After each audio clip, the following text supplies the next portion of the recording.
Republican Party wasn't just doing damage control at the national level this week. A number of local elections also threw up terrifying results. Just look at Texas, the Lone Star state, in that a Lone Star is what most people would give Texas on Yelp. This week, voters in Travis County, Texas, voted for a Republican chairman, and look who they picked. Real anger tonight after a man many Republicans considered to be vulgar and brash just won control of their party in Travis County. I'm not politically correct. I'm politically incorrect. I'm like Donald Trump on steroids, sweetheart. So get ready to have some fun reading my Twitter feed. Oh, for a start, that guy's overall look can only be described as guy kicked out of your gym for trying to smell women. Although, in his defence, I'll say this, he's not overselling his Twitter feed, because in just the 48 hours after his election, he actually tweeted, "I am the face of the Republican Party, and I like boobies." Which is still nothing compared to my absolute favourite tweet of his, which read, "If you Google Robert Morrow 11-inch penis confirmed, you get over 11,800,000 hits. I'm just saying." Which, for the record, is not true, because we did it and we only got 472,000 hits. Although, interestingly, if you Google Robert Morrow 1-inch penis confirmed, the results go up by 150,000. But that's not the point. That's not the point. The point is, this guy is now an actual elected official, chair of the Travis County Republican Party. This guy.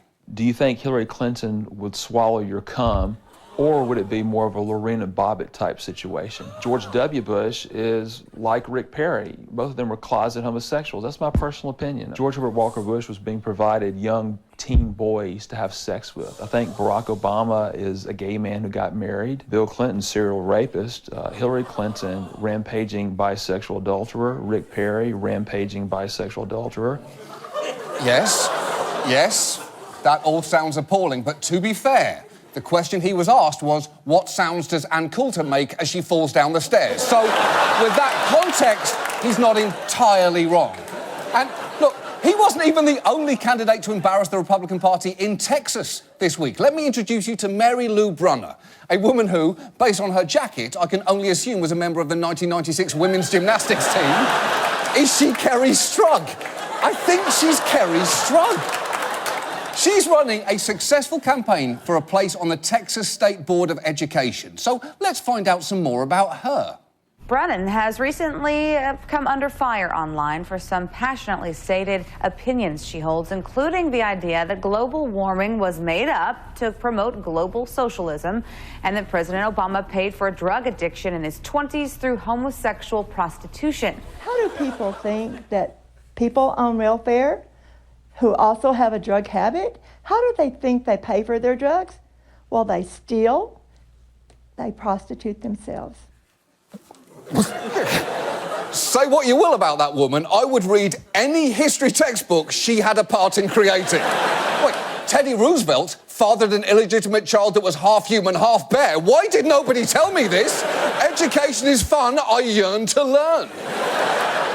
And look, the Texas State Board of Education is not known for having the least controversial personnel in the country, but she seems extreme even for them. She's previously written that the dinosaurs were on Noah's Ark, but went extinct afterward because, and I quote, "they may have been babies and not able to reproduce. It might make sense to take the small dinosaurs onto the Ark instead of the ones bigger than a bus."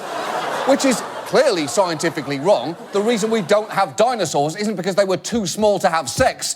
It's because nobody fucks on a cruise. The dinosaurs were probably just too full from the buffet. Crack a book, lady. Crack a science book. Now, to their credit, Republicans were quick to distance themselves from both candidates, with the current school board member saying Brunner would be a human rain delay, and the Texas governor's office issuing the statement, "Robert Morrow in no way speaks for the Republican Party or its values." But doesn't he, though? Because in this election cycle, it'd be a lot easier to argue that your party shouldn't be judged by people who spread weird Obama conspiracy theories and brag about their dicks, if that didn't also accurately describe your presumptive nominee for the presidency. It's a weird election time we're going through.